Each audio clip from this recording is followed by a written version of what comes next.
Hey everybody, welcome to Love and Relo, the voice of the relocation industry. I am your host, Ben Cross, and I am joined by a wonderful global mobility professional. We have Laura Gatins, Senior Vice President of OpEx at Altair Global. How's it going, Laura? Excellent. Thank you, Ben, for having me. I am so excited to have you here today. This is part of our Jam Week here, Joint Academe-Mobility Week. We're talking to you and professionals like you who are coaching students. And at the University of Texas at Dallas, we were kind of ideating on what does a partnership between the academe and the mobility industry look like? What can we learn from them? What can they learn from us? How do we kind of infuse our brains and just kind of mix it all together and come out with something that's even better than what we started with? Before we get started, and everybody that's tuning in right now, hit that like button, throw a comment in the comments, throw a shout out to yourself, to your company, to Laura. Questions, I want to answer all that. Before we get started though, I do want to do a quick shout out to Mercy Joy Ministries, our friend William Wiggins over at the well, I can't tell you where he works, but anyway, shout out to William Wiggins, a good friend and a fan of the program, who's also founded Mercy Joy Ministries. Go to mercyjoyministries.org, support the kids out in Uganda. Great charity. Shout out to him and Allison. Anyway, but Laura, let's talk about you. How are you doing today? I'm doing excellent. Staying warm down here in Texas.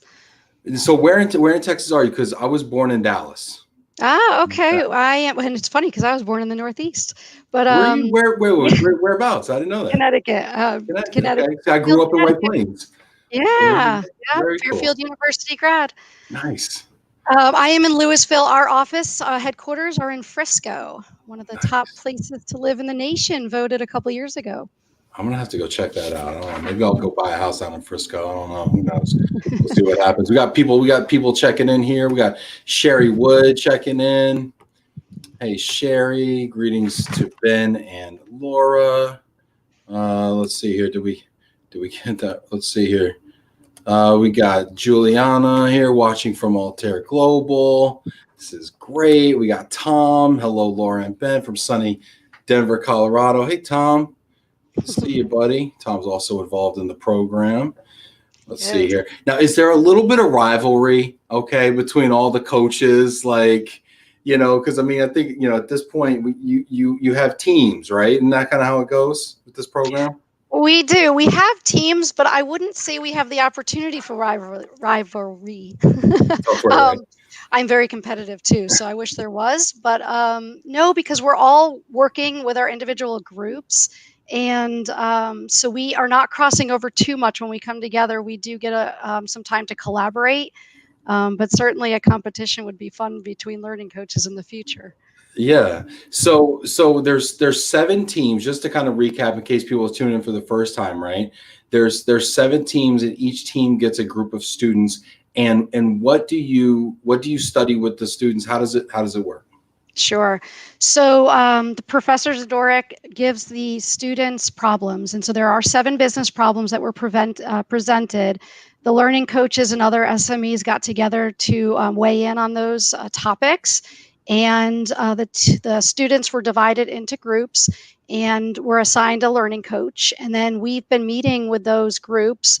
We have our own individual groups. So I meet with my group every week almost, and then they'll shoot me over questions and provide updates on how they're doing. I'll get drafts that I'll weigh in on.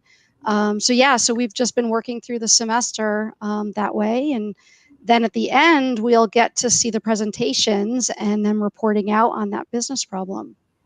So give me an idea when you say business problems, and we got people coming in, checking in right now. So hit that like button real quick, throw a heart out there to Laura out in Louisville.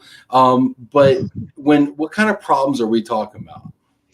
So the one that I'm specifically working on is the retreat in globalization and how that will impact mobility in the future.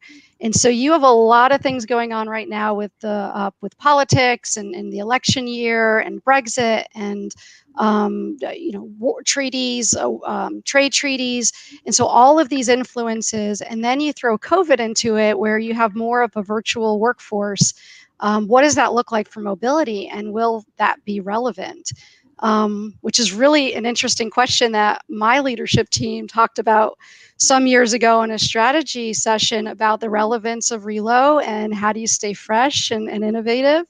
I mean, that's got to be at the forefront of everybody's mind right now is am I in an industry that's going to continue to be relevant? I.e., am I going to have a job in the future? Are people going to be relocating employees? And, so I mean, I don't want to like spoil it, but I mean, what's the answer, Laura?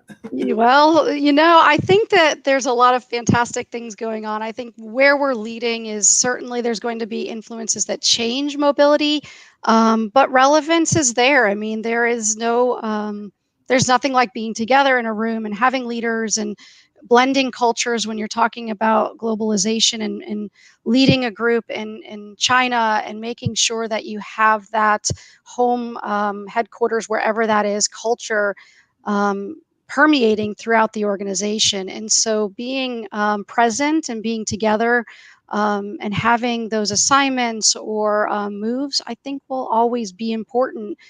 They just might look different. Okay, this is a great topic, and I'm going to ask the audience. So audience, right now we got few dozen people tuning in right now between Facebook and LinkedIn and YouTube.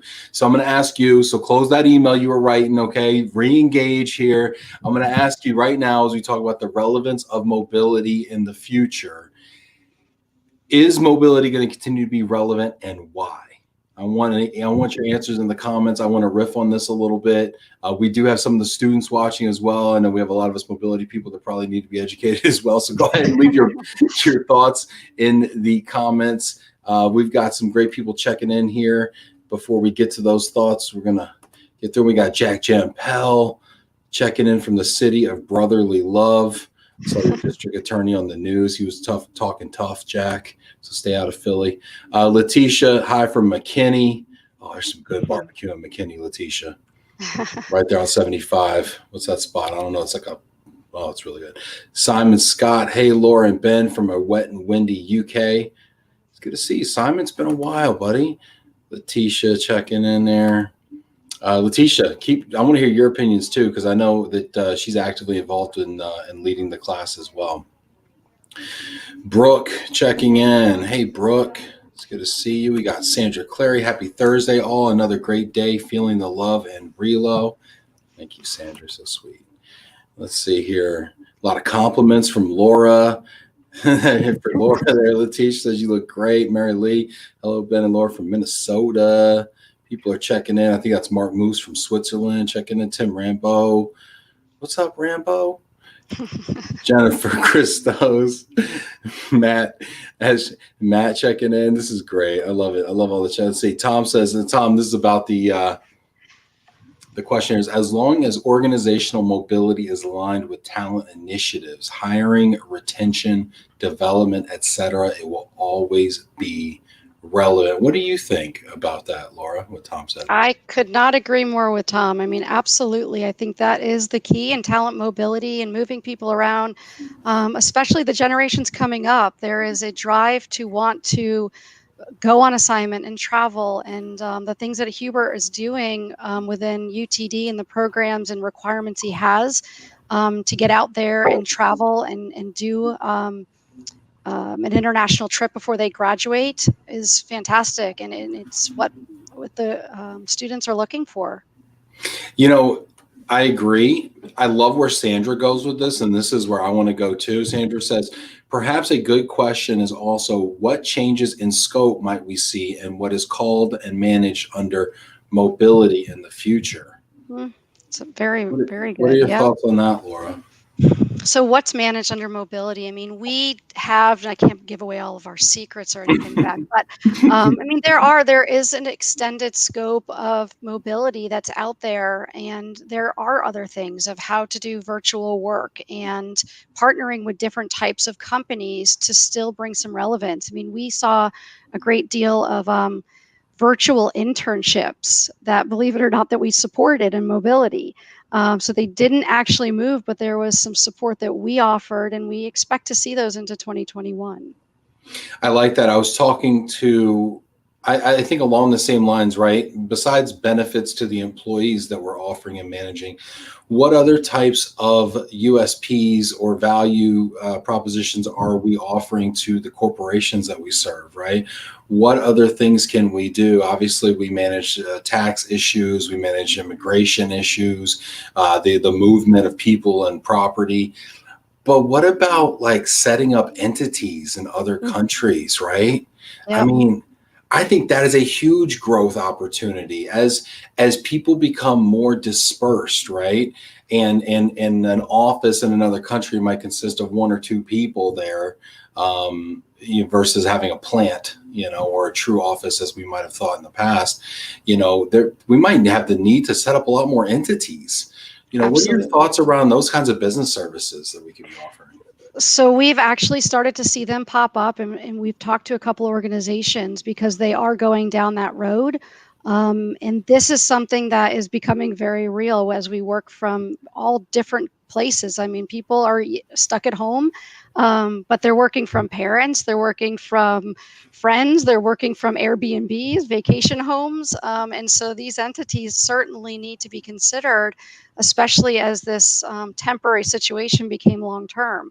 And whether it's COVID or just mobility's future, it's always going to be a consideration. And there's certainly certain places that are much harder to do work in, and so putting that burden onto another business unit is a fantastic line of business. Cool. I appreciate the validation. I need that sometimes. So thank you very much. That's half the reason I do this show.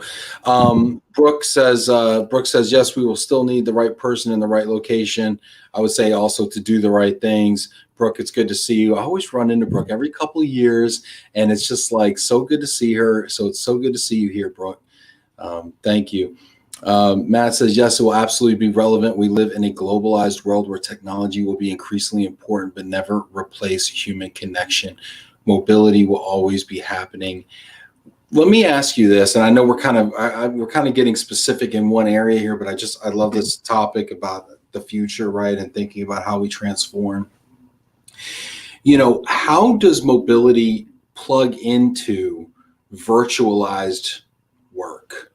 You mentioned a little bit about the internships. I mean, are we really going to have a place? And maybe a better question is, can we really charge companies to add value in the area of managing virtual globalized workforces? Where is our real value there?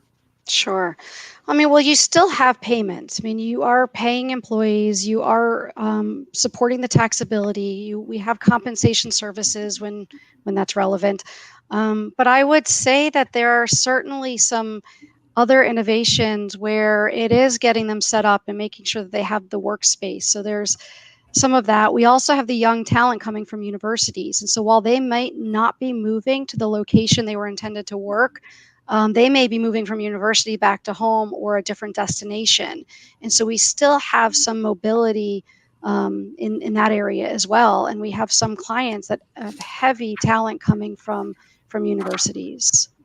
Yeah, are we shifting? I mean, is the mobility company of the future, or are we today going to become the global HR company, right? Where we offer all the HR services, but with a global in front of it, like payroll, global payroll, right? Sure. Talent management, global talent management, right? Like when you take an HR service, you throw global in front of it. I mean, is that kind of the business we're going to be in 5, 10 years from now? It does sound fancy, doesn't it? I think it is. I mean, the globalization is real, and I do think as some of the comments were being said, this isn't going to go away, and we are still seeing movement. And I really liked what you said about the technology not replacing the talent. It's very true, and I hear this over the years because there's this fear of robots doing our jobs, and I went to a conference actually at the University of Texas. It was Emerging Technology Conference that talked about they are getting rid of jobs, but they're making new jobs. And so you have these data scientists, you have people that have to oversee the technology. And so it's replacing it, but it's adding a lot of different type of jobs that we didn't have before. I hope you're right, because as soon as these robots start loading these trucks, I'm really screwed. I'll tell you what. Okay. Robert Vespa checking in. What's up, Godfather of Small Shipments over here? Let's see. It will continue to be relevant. There will always be a need for certain talent to be on the ground around the world. I agree. I hope so. I don't necessarily understand how, but I believe in it, right? So let's just.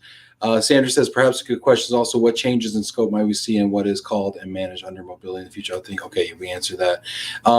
IP protection, intellectual property protection is one of many reasons why mobility will always be relevant. You know, this is interesting because when you look at different countries and the way IP is handled, the way it's dispersed, the way it's protected overseas in different areas, you know, that's interesting. Is that something that we'd actually touch, or is it just a reason we're there? I would go with the reason we're there, but it's probably bigger than just that. I mean, it definitely comes up with our clients and making sure that where our data storage, it's very important. With the recent Privacy Shield changes, that certainly is impacting some of where we personally store our data. But I do, yeah, I don't know where that'll go, Ben. Well, it's interesting because the property that a corporation owns is increasingly becoming digitized. Exactly, and right. that's It used to be you own PPE plants, property, and equipment, right, or something like that. PPE, right? Before it was personal protective equipment, it was plants, property. You know, these are the things you'd finance when you go to the bank, right? You get a loan for this kind of stuff, and that was what corporations own. That was where their equity is, and now it's in trademarks, patents, website, you know, URLs, and things of that nature. I'm getting off topic here. I'm so sorry. One more crazy off topic comment here is Lee Gonzalez coming in. Lee, thank you so much, brother. I appreciate you. On the barbecue topic, I believe you're talking about Hutchins. I'm 1000% talking about Hutchins. It's fantastic. However, try Hard 8 barbecue in the colony, also known as Capel. Yes, I am very familiar with Hard 8 as well. And I'm going to throw one back at you, my friend, from my good friend Aaron Flores from the DF Dub, is Hurtado's. Hurtado's brisket is magnifique. Okay, so anyway, had to get off. Taking notes. Yeah, Hurtado's. Play it back. This is recorded. You can find this on YouTube. Play it back, minute 17:17. That's all the answers you need on barbecue and the DFW. But tell me this though. Let's get back to the kids, to the UTD and everything. When Hubert was on the show on Monday, thank you. It's been a long week. When Hubert was on the show Monday, he was talking about the genesis of this program was from a student he and his class who was like, I do this at work. And that student worked at Altair Global. So tell me about how it all got started. I'm going to do a big shout out because Juliana Witt is on the show right now. She dialed in, and she is she's a current employee of Altair, and she is that student. She was an intern at the time and taking Hubert's class. Awesome. And she came to me. She was on my team and said, you know, he wants to meet you. I'm like, why? I don't understand. And why? Wait, why? I'm like, you have a student loan somewhere that I didn't pay? I don't do that. No. We actually had some fun with it and pulled in our HR department, and we had a great meeting with Hubert. And when I first sat down, I really didn't know what to expect and thought I'd start educating him a little bit on Relo, and lo and behold, he was on assignment in Amsterdam for a couple of years and worked at EY, and I'm like, I'm just going to stop talking and listen for a little bit. So he just told us all about what he was trying to do, and the Center for Global Business at UTD, and how we could help and what he wanted to do, and so it just took off from there. So like I said, Juliana's still with us, and it really struck an incredible partnership that we've had for the last 5 years. Describe those synergies for me. What did you see when you sat down with him and he started talking? What were those aha moments? Oh, he's a professor with passion. So he's not the guy that shows up for a job. He shows up to make a difference. So that you could tell straight away. So we had some fun. I mean, he had big ideas, and he told us all about the center, which originally launched at UTD in 2006. And so it wasn't until 10 years later when we started talking that this is what he was trying to relaunch, and he was engaging a number of global business partners around the world, believe it or not, and certainly faculty, where he was pulling them together to create a global advisory board. And this advisory board, which grew in the last 5 years to over 40 individuals, where they are all sorts of different talents. And we get together twice a year to collaborate and discuss global business around the world and all different industries. And then we help UTD with some of their mission and vision for the program, as well as the Center for Global Business for the students. How has this evolved now since you've been involved, since that first conversation with Hubert? How has it changed and grown? An incredible amount of structure. And I would say in the last 12 months, a smaller executive committee was established that I have been honored to be a part of. And what we have done in the last 12 months is created a solid mission, vision, bylaws, and really put structure around the vision that he had 5 years ago. And so we have our next advisory board meeting in September, where we'll roll these bylaws and all of it out to the rest of the members. But the vision is to be a nationally recognized program for the global business. And there's, again, the passion and the dedication from the teachers and the faculty to bring these students over to different countries and connect them with local businesses and give them business problems, which, while we do business problems here, they're giving them business problems from Japan and Africa and France, and I mean all over the world, where they're learning business and culture all in one. That sounds really fun. I mean, I think about my college experience. I'm kind of disappointed now, to be honest with you. I'm like, I should have done this. This is great. But when you said, evolve it into a nationally recognized program, like, what does that mean? Like, does that mean there's a global mobility class or major? I mean, like, what does that mean? Sure. So, I mean, and I won't do it probably the justice that it's warrants, but I will say that the Center for Global Business is an area that really supports students on talent. So they will be connected with businesses, I mean, resume writing and getting involved, like students have been able to do with Altair and several other organizations, to get that business acumen and to be able to be ready for the workforce. And so when you look at a Center for Global Business, it attracts students, great talent to the university. And then you start partnering with other universities of the same caliber to really grow that talent and be recognized for all of the programs and work that they're doing. I will say, when I sat down and tried to understand, what he taught and what Relo had to do with all of it, and the biggest aha moment for me was when he put a syllabus in front of me. And I was like, well, this is my job. I mean, it was like global mobility, and there was the tax, there was managing suppliers and supply chain, cross-cultural training, and like, well, these are all the different areas within global mobility. Plus, you layer on his experience. So, but how do you fit that into a class? I mean, because as I understand it, this is one class. I mean, this is one of the things I asked Hubert. I'm like, dude, and you want to do case studies, like, and you want to do applied? Like, it almost seems like you almost need to chunk this up, because I'm years into this and still learning, right? So I don't know how you're cramming this into one semester, Well, and let me clarify, because some of what I just mentioned is bigger. I mean, it's part of the degree, not just the class. And so that's how you do cram it all in. So you do have 4 years to add all of these different classes into the total curriculum. Got it. We got a lot of questions and comments coming in here. Keep those comments and questions coming. I want to try to get to all of them. I'll do my best. Hit that like button also. Just give Laura a little shout out here. We got Laura Gatins, the Senior Vice President of Operational Excellence at Altair. Laura, I love that title. I want to have excellence in my title. What does OpEx mean? Sure. So, operational excellence, I have a small team, and what we do is focus on productivity and efficiency. And what's woven in there is experience management and innovation. And so I work very closely with some other colleagues, but we really work on training and developing. We have our learning and development part under OpEx.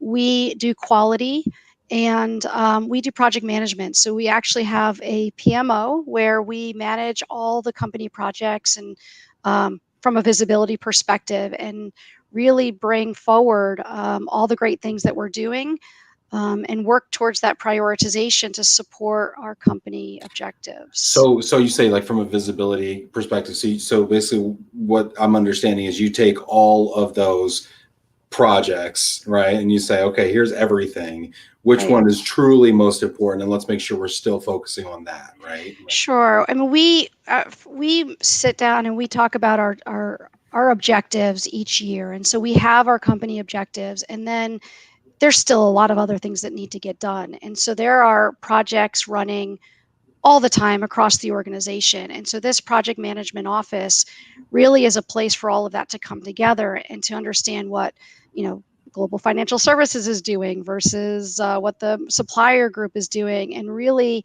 leveraging a single platform to be able to use project management tools and work towards better productivity and efficiency. So it's a really fun job. Every day is a little bit different.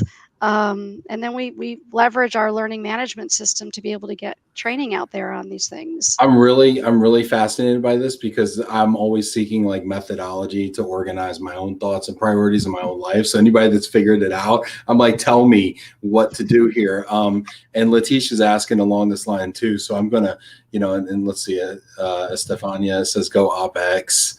She's a fan. Letitia says, tell us more about experience management. Whose experience is it about? And I also want to wrap around this question Letitia has.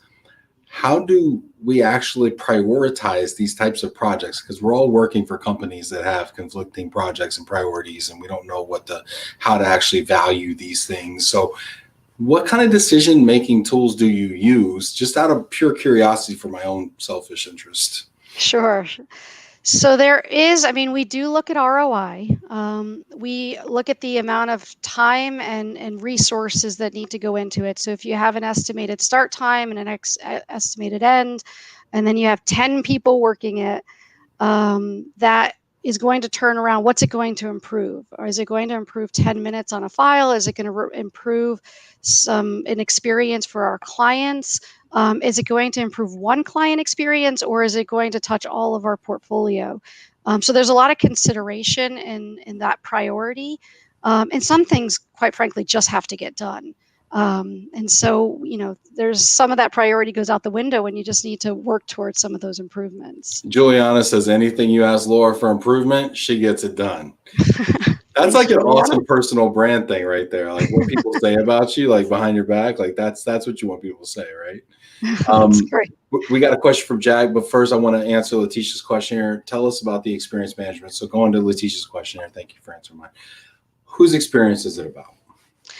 So Altair has been on a journey for the last 3.5 years for experience management. And we have 4 pillars. We look at the client experience, which is our corporate clients that we work for, our customer experience, which is their employees, our team member experience, our internal team members, and our supplier experience. And so those 4 experiences are critical to the overall foundation of experience management.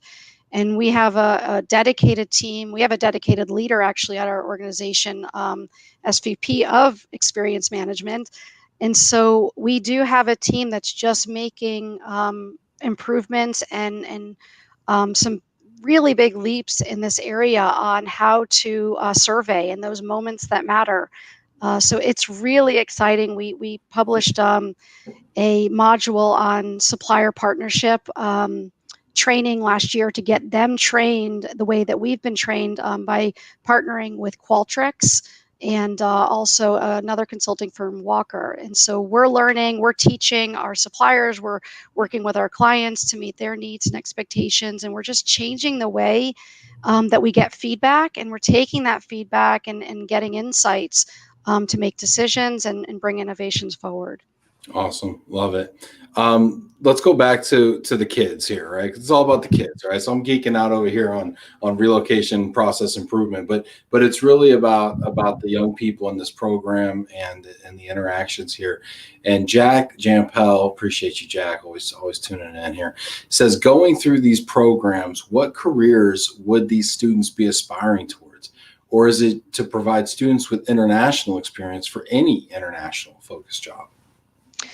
I would go with the latter, but I mean, they're learning, and this is why the exposure that the professors bringing to these students is so important, because they're learning about different companies, and they're able to zero in on what internships they want to do, how many internships they can do before graduating, and then really focusing what they're learning and what their degree is in, um, towards what they want to go do. But I don't know that there's one specific line or one specific industry that they're being prepared for. A lot of it goes back to some of the internships and the connections that they've made. I mean, we've had well over 15 interns come from UTD. We've hired some of them. A lot of times we just don't like to let them go in August, so we try to keep them on for a while afterwards, and they love that, and they get to go to school, and so we're weaving in some of what they're learning during a semester. They're bringing back to us, and then they're taking what they're learning in the corporate world and being able to apply it to their studies real time. So it really allows them to branch out and become so much more marketable when they are ready to go into the workforce. Did any of those interns kind of like stick with you, like in your mind, where you're thinking about some of these folks that you've met and you've kind of worked with, and is there any kind of stories or anything that kind of came out, or maybe how they're they might have had an impact to the company or vice versa, or anything that just kind of sticks out to you in those relationships? I mean, our interns are, I mean, they're fantastic. It's when we started team member experience, this is kind of our inside joke, is the best way for the team member experience is be an intern at Altair. Maybe even better than being an employee, but I don't think that's true. But no, we have developed such a fabulous intern program over the last 5 years, certainly with the help of UTD, but some other fantastic universities that we've been getting talent from. And it's really allowed us to grow, to create the experience for our interns. From the time that they come in, we create a collaboration between them. We are not set up to have interns go into different departments and to be siloed. They're brought in as a team.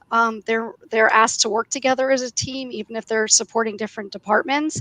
And our CEO and president always present a business problem to them at the start of their internship, and so they're asked to work together throughout their time at Altair to solve this business problem, and then they present it out to the executive team before they leave. So they're really, and I love when Chad Sterling stands up and he says, put this on your resume. You guys have done some great work, and you present things out to the executive team, and this isn't really just to check a box. This is for us to learn on some of the ideas, high potential programs, leadership development programs that they've put in front of us, expansion on social media. So some excellent ideas. So I want to ask about that, right? Because it's not just about what we're teaching them, right? And I think, what are some of the, and Hubert there, Professor Hubert is just chiming in there. Thank you for a wonderful partnership, Laura.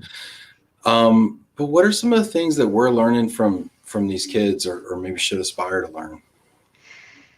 Looking at things new. I mean, this is really my favorite thing. I love my job. I love my colleagues, but working with these students and seeing some of the passion, and when you go over and I've had the opportunity to speak to Hubert's class, and all of them come out with such excitement and enthusiasm and intrigue about the industry.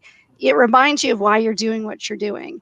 And so you do learn from them. And there is a really large number of foreign nationals at UTD. And so the cultural diversity that they have is phenomenal. And so you really do have an opportunity, being a learning coach or just the affiliation of the partnership, to learn from them.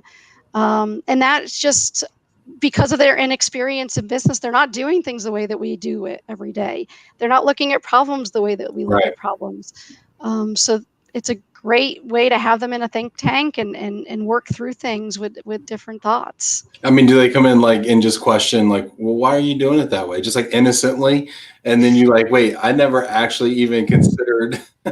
Yeah, it's funny. We you've got all different personalities. Some come in quite shy. Some come in and they'll speak up in some situations, and some are just out there.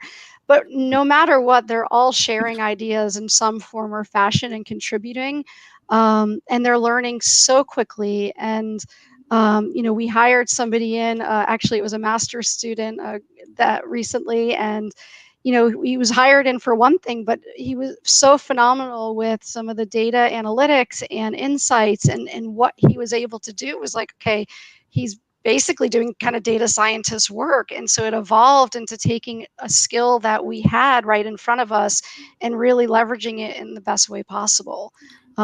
Did you think you were going to have that caliber or that level of person that could do that kind of work come in the intern level? I mean, I think a lot of us hear interns and we think, okay, there's going to be a lot of coffee and some collating going on here. But this, no, without a doubt, I would say that we have exceptional interns, and I never underestimate them. I mean, again, our program has been quite fantastic in what we've allowed them to do. And I think that's the key, is allowing them to do what they do best. If you put them in a job of getting coffee and making copies, they will get you coffee and make copies, but that is not where they'll excel. And so allowing them to teach you, allowing them to join. And this is another thing, is some of the meetings that we have, leadership meetings, we invite them in. And so they're sitting at the table within our leadership discussions and project management discussions. And there's at the center of it going, okay, this is how this works. And then you take all of their knowledge that they're able to contribute, whether it's there or outside of that room. They can do amazing things. So this is one of the things that we've been talking about this week, right? Is internship programs, and how do we get more involved and get academia more involved in what we do. So help those of us who haven't had the privilege of having a program like this for several years now, who are watching this saying, I want to pick up a data scientist for the summer, and I want to pick up some help, until August. I mean, who couldn't use a little more help, right, in the summertime? So how do you design a program like this? What are your suggestions? What are your recommendations for us who are watching saying, hey, that sounds cool, I want to do that? Yeah. I mean, you have to have the buy-in, obviously, from the university, which that should be there because they want the best for their students. But you also have the buy-in from your organization. And so, we worked very closely with our TMXR HR department, and really putting the investment into the program itself, which takes time. I mean, when interns come in, do you really want to spend the day getting them oriented and meeting all these different people and making sure that they get? But if you put the time in up front, you're going to get a heck of a lot back on the during the program. But we have challenged our other leaders in different areas outside of Texas to partner with local universities, find those schools, and UTD is a big school, and so we work very closely with JSOM. But there's schools out there, whether it be within the marketing area or tax or whatever that is. Find that discipline and work with those professors, with that school, and putting that investment in, you'll get a lot back. We got some comments coming in here. Juliana says there's no coffee on an Altair internship, all work and play. That's fun. That's awesome. I do want to ask about this because this is one of the things that, she says all work and play, and she kind of makes a smiley face, but it's not just the technical. That was one of the things that Lee Gonzalez brought up as well. And Ellie brought up too, and she was sharing. It's not just technical skills, right? It's not just, facts and figures, but there's a lot of other soft skills that are being taught, and social skills that are being taught. What are some of those skills and skill transfers that you've seen happen, or you see an opportunity for? Within the students? Yeah, some of the things we could teach them, soft skills and other Sure. Yeah, I mean, some of these students haven't been in an organization before. And so coming in and, showing up to work on time and being in meetings and adapting to the culture. I mean, Altair has a really fantastic culture where, I mean, we're not coming in suits and ties, and it's, pretty laid back, and we want everyone to feel comfortable. And so I think adapting to that culture and still, bringing that professionalism, but also contributing. I mean, I think that, to teach that you have a voice, finding out, and this is where it's having those one-on-ones and finding out the comfort level of sharing, whether that's in a big, large group setting, or if that's one-on-one, or contributing via, some of the project work they're doing during the university, during their classes, bringing some of those thoughts forward. There's so much of that. I mean, to teach them is to allow them to go out and meet with other people. I mean, if they're working in my department, they're certainly learning from my entire team, not just me, probably less even from me than some of that other talent. But they're also getting out, and they're going and they're sitting with different departments, and then they already have that established relationship that we help set up on day one with the other interns, saying, okay, well, what are you learning? And so they're able to connect the pieces. Whereas some interns come in, they're needed right here in this department, and that's what they learn. Well, these interns are collaborating. They're going to happy hours together. We're bringing them to lunches together. We're checking in with them. And then they're cross-learning. And so whether we're teaching them some of the skills and needs of the business, or they're learning from their peers, fellow interns, of how it all fits together, and how this department supports this department, they're learning it all. Yeah. No, that's great. Katie says fabulous culture. I think culture is such a great opportunity, and professionalism, such a great skill transfer. Mary Beth Nitz, friend of the program. What's up, Mary Beth? Thank you to Laura for leading our partnership with UTD. It's been such a wonderful opportunity for both organizations. So a question that's come up the last couple days, and I wanted to run this by you. I have an idea, and I want to hear your thoughts on this idea. Okay? Since you're an operational excellence person, okay, and you can help me formulate this idea, prioritize it, and all the fun stuff, right? So I think we all agree that we would like to work more closely with the academe is the word I'm trying to learn. The academe, right? It's a very fancy word. So we all want to work more with the academe. We want the talent. We want the ideas. We want the reward, frankly, of being able to pour ourselves and mentor, right? Mm-hmm. So my idea, and I really stole this from Hubert, and I made it my own over the last couple of days. Don't tell anybody. Is that Hubert talked about a global mobility club, and when he first said it, like I kind of thought, like, okay, this is like a club at the university, right? But then I thought, okay, well, what if we made this like a national club, a global club? What if we made this a virtual, like a large scale organization that could have membership at universities all over the country, and could have mentorship from companies all over the country, and could maybe even tie in to local relocation councils in all the cities, right? Because I mean, there's like 30 in the US. Yeah. Right. Every major city's got like a relocation council, or state, whatever. And like, then we could have these kids come into the region, the relocation council meetings every quarter or whatever it is. And they're networking, and maybe there's scholarship opportunities, because, they have scholarships, right? And maybe we're finding talent there, right? I mean, wouldn't it be nice to find like a person that you could bring into your organization at like frankly, an associate level, but it actually has international HR business, global business background. I mean, that to me, or who's got a running start and already took, Mobility 101 in college. What do you think about that idea, and how could we make that a reality?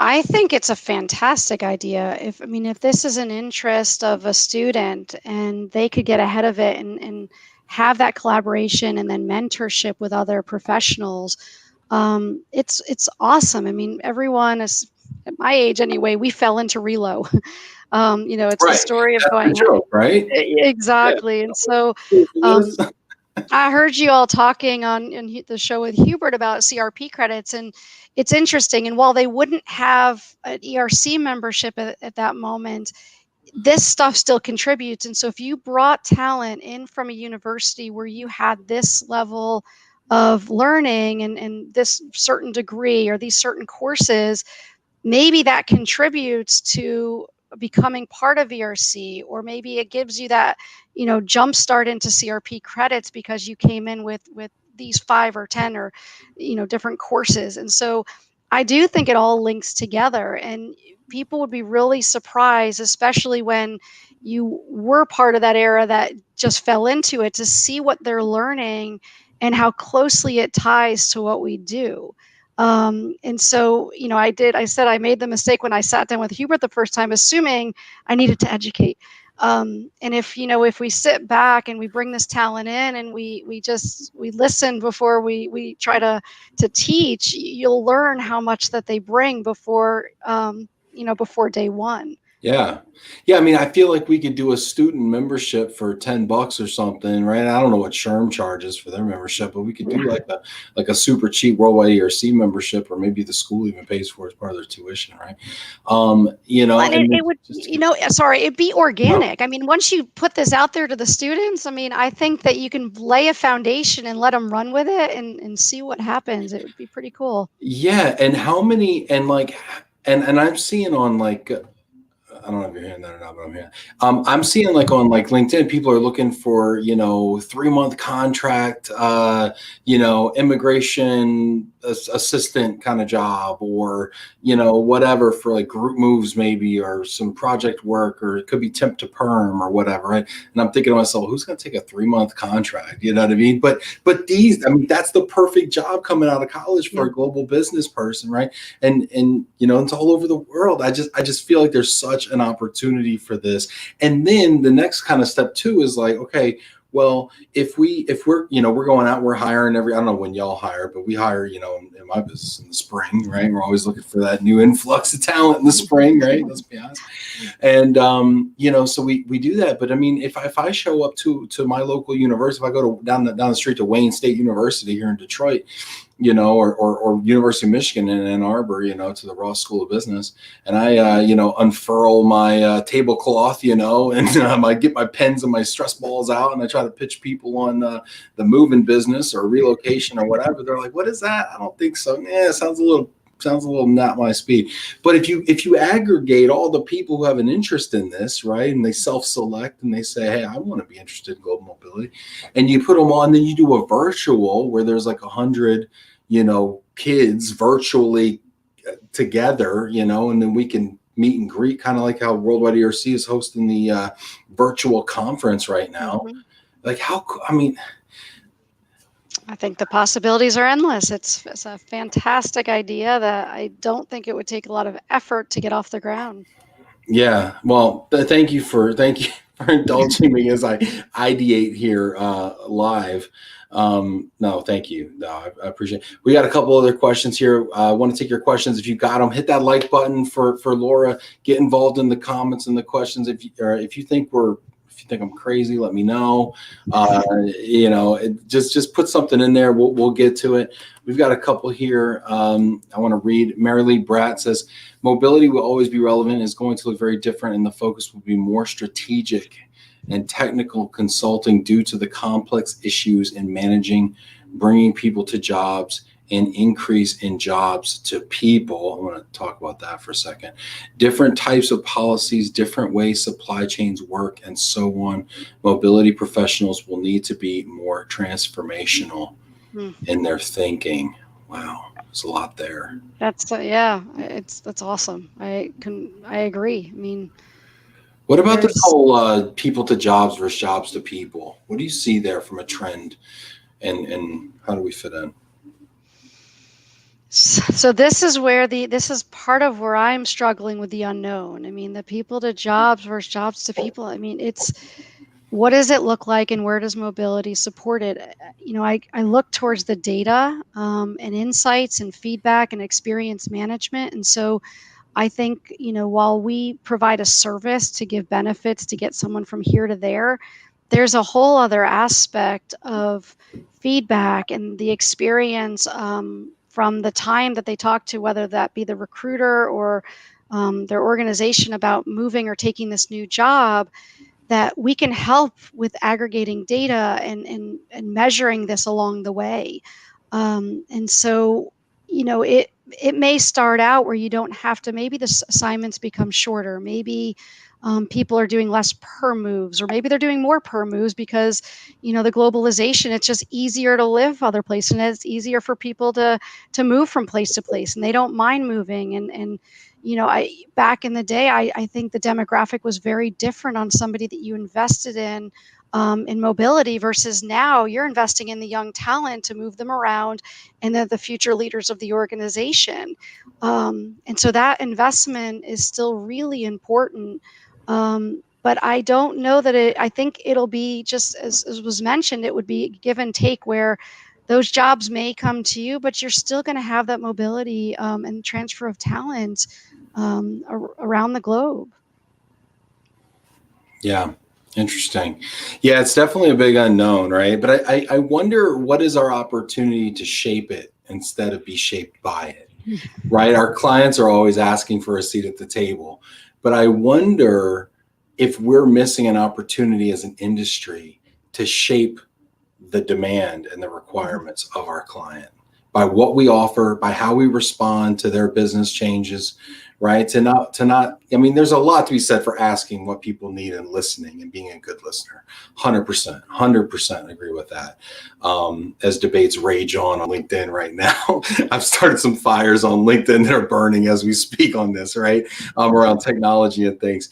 But I also think that there is some merit to being a thought leader, and to saying, yeah, but have you considered this?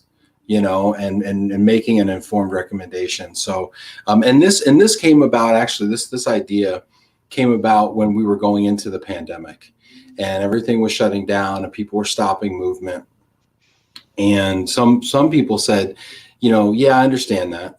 And we have to be empathetic, and we have to listen, and we have to support the needs of the business as they change and morph, and we're put on hold.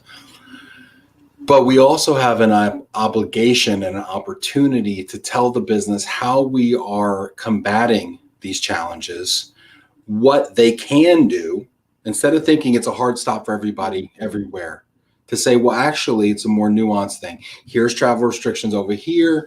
Here's some issues internationally, but here's some areas domestically which are still green, where movement is possible and safe. Here's how to do it safely with a duty of care. It's not just a blanket hard stop, And so, is there a way for us to influence and shape what our clients even consider doing in the future?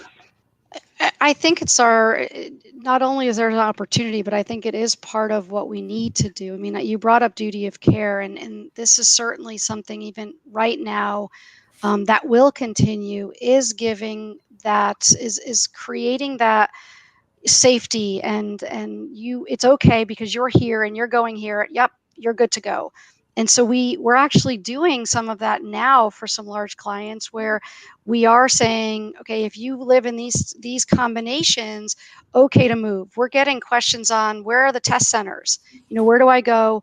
What are the requirements before I get to the airport? And so you have this flood of questions that are happening, that maybe global mobility steps back and go, whoa, there's too much and we just don't know. And so some of what the RMCs are getting involved in, whether it's by default or by ask, is helping direct people and helping them prepare for their travel, expect what to expect when they get there, what to expect with the local laws and restrictions that are going on, the timing of that move, which changes. I mean, our travel changes quite often right now. Yeah, because duty of care is something we're really good at. And so when we look at now, all of a sudden, travel isn't just travel. It isn't just go on Expedia, book a trip, right? It's now go on Expedia, book a trip, and do a lot of research around making sure you can even make that trip, make sure you're tested, make sure you have check all these boxes. And I think that this actually becomes an opportunity for global mobility to bring some of this expertise and some of this capability that we have around duty of care, around aggregating knowledge and insight on these things, and providing a way forward which is well thought out and safe. And I think that this becomes an opportunity for us to actually expand our reach and say, you know what, maybe we should be more involved in travel, right? Whereas that used to be in a different area of the business. Maybe that's an area we need to be involved in that conversation. So, well, and you look at what happened with 9/11. I mean, so many things changed after that, and to have the foresight of what those changes were going to be, I mean, I don't think this is any different. And so that innovation right now to say, what does it look like? It is a big opportunity. Yeah, really cool, really cool. Along those same lines, Zach has a question here. Zach says, can relocation companies look for business outside of the normal corporate reasons for relocation? For instance, helping with natural disasters. Relocation, I mean, gosh, isn't a pandemic a sort of natural disaster? Relocation knowledge can apply to many situations. What are your thoughts? Definitely. I mean, and these are the things that we've been looking for. I mean, whether it be even elder care and moving elder care, or, I mean, there's so many branches of the expertise that we can bring that touches other places. And we did have a client that had actually a pretty major issue. It was not around relocation, but it was actually about evacuation that we supported. And so there are certainly opportunities that I think we could be more proactive in finding. So here's where I put you on the spot, okay? So we've ideated, right? We've thrown out all these really cool, hey, what if we did this? What if we did this? Right? I'm sure you sat in these meetings before, right? What if we did this? What if we did this, right? And you're probably the person at the whiteboard or something that probably gets to like make the decisions, right? I bet you're holding the marker in a lot of these meetings. I don't know this for a fact, but I just bet you are, okay? Because the person that holds the marker, by the way, is the person with the power. They're the magic wand of destiny. Whether you know it or not, that stinky marker is the magic wand, right? And so all these people are throwing ideas, and Zach's like, yeah, what about natural disasters? And Ben's like, yeah, what about travel? And people are throwing all these ideas out there. What about helping people what about helping companies stand up entities in foreign countries, and being that resource for them, right? So you get to write all these on the board, and then you get to cross off all of them but one idea where you says, you know what, this might have some legs here. Which of these crazy, wild ideas that I just kind of threw out there in this fictitious hypothetical meeting makes the cut from the senior vice president of OpEx? Which one makes the potential cut to move on to the round of possibly executing on? Can I go all the way back to your students? Go crazy. I'm going to go wherever you want to go. Trust me, I've already done that. Okay, we can go wherever we want to go. Okay, there's no basis in reality anymore.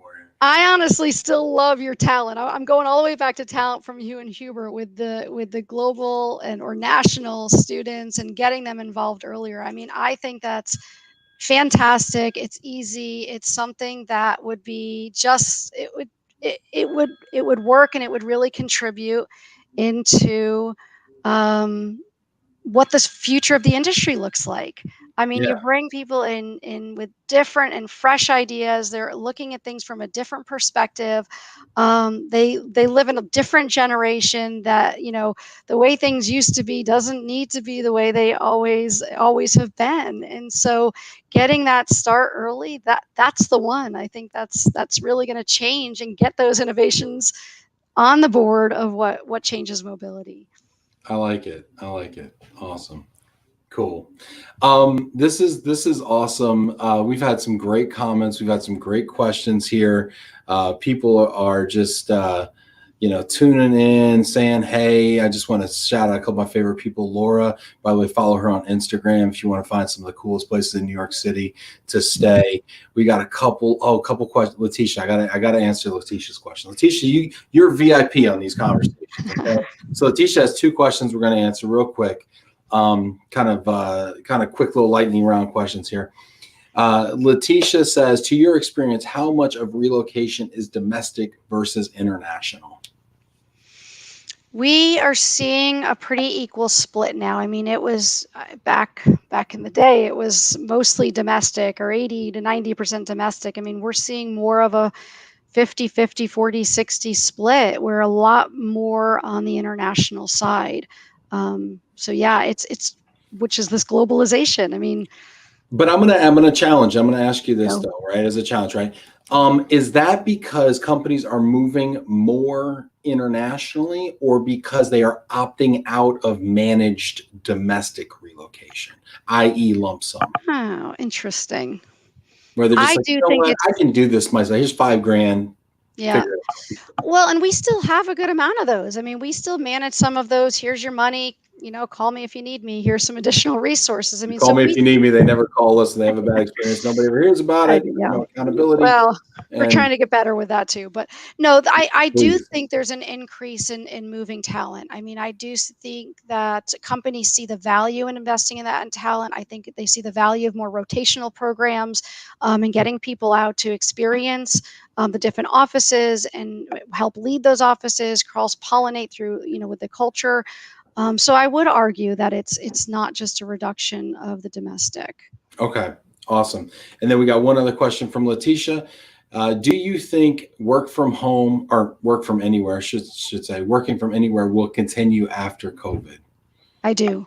I mean, I can't imagine how it wouldn't. I mean, for the jobs that can work from home, it doesn't mean that, no one's going to go back to an office and you're going to see everything closed down. But I think there's going to be a heavier balance of remote working and office time, versus where everyone had needed to be in 9 to 5. And so now, the companies have proven that the remote working is working. I mean, you do have some challenge of productivity of going, no commute, no traffic, and you got more work time. Okay, I have a question along those lines. I put on my Instagram, my Love and Relo Instagram. If you don't already follow it, follow it. But I put a question out there, and I want you to answer this poll. What, you are working from home ish I am. nowadays, right? Okay. Yep. All right. Yes. So this is for the work from homers out there, and throw it in the comments too. I want to hear your answer. This is just simple over under question. Okay. If you're a gambling man like me, you like a good over under. The over under 100 hours. Time you've saved getting dressed during COVID. Over under 100 hours. Over under. What do you say, Laura? God, a lot of hours. It's a lot of hours. How many days are we working from home? I It's up to mean, you. Over it's under 100 hours. Over under. over. I'm going over. Over. Well, that's a lot of productivity, 100 hours, right? Think about it. I was sitting there getting dressed, thinking about all these people that are not getting dressed this morning. Okay. I'm just like, damn, how many hours am I wasted getting dressed this year with COVID? So anyway, I put that on the Instagram. Go ahead and tune into that poll. Check it out. I'd love to hear your thoughts. Everybody's saying, people are saying over. Yeah, for sure. You only have to get dressed from the waist up. There you go. So there's half right there, So half. And Yeah. only on the days you have Zoom calls, and trust me, we're all Exactly. checking our calendar. Do I have a Zoom? Do I have a Zoom? Oh, this is great. Fantastic. Letitia says crazy is awesome. Thank you so much, Letitia. Appreciate the empathy there. I want to give you just a final word though, Laura. This has been a lot of fun. Laura, do you want to leave us with just a final thought for our audience today? I would say get involved with local universities. I mean, UTD obviously is a favorite of mine, but there is so much to gain from the partnerships that you can have in the academic world and the talent that you can to get. You don't need to post those jobs for 3 months. You can call your local university and ask for that talent, because they're yearning for it, and it's going to fill the void 10 times over, versus getting somebody in there temporarily and save you a lot of effort. Well, that is fantastic. I agree. And I want to get involved too. By the way, tomorrow we've got the students, finally, the payoff, the real stars of the show here. Exactly. We've got the students tomorrow. We got Nada Lafi and Greg Zalesny coming in, and they're going to be talking to us. I have no idea how this is going to go. I really don't. So hopefully come in with questions for these kids. Leave them in the comments. I can't wait to hear what you have to ask them. I can't wait to hear what they have to say to us. It's going to be a lot of fun, but this has been great. Laura, thank you so much for your time today. I really appreciate it. Thank you so much for the opportunity, Ben. Great talking to you. And everybody out there, Thank you for getting involved in the comments. Hit that like button if you haven't done it already. And if you have done it, hit it again. Thanks so much for tuning in. This is all about you out there. So I hope it's been worth it for you. See you tomorrow on Friday. Have a wonderful day, everyone.